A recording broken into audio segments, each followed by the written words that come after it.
vamos a convocar a la oposición, a los partidos de la oposición, para comenzar de forma decidida en los trabajos conjuntos tendentes a la consecución de los pactos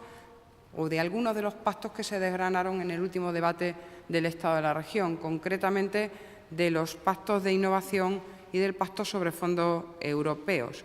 Con independencia, estas reuniones de carácter más oficial, si podemos llamarle así, a los contactos, a las conversaciones que se producen de forma continua y permanente del presidente con los líderes de los distintos partidos con representación parlamentaria. Ambos pactos serán los primeros en cerrarse en el marco de esta nueva etapa de colaboración que se ha iniciado tras este debate, y hay que recordar, para poner en valor,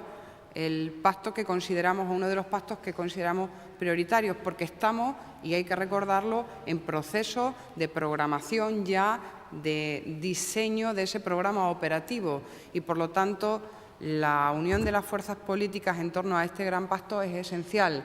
Recordar que el 30% de los recursos presupuestarios van a venir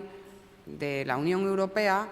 que eso además tiene un impacto, una fuerza atractiva del resto de fondos, tanto de fondos del Estado como de fondos de la comunidad autónoma, y que por lo tanto es un pacto base para el resto, porque estamos planificando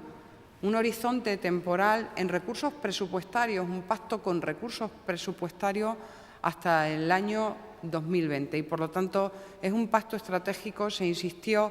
ya el año pasado en su relevancia, en su trascendencia y en su importancia, y dado que se ha estrechado ese clima de colaboración, consideramos imprescindible y además urgente avanzar en la determinación, en la concreción de este gran acuerdo.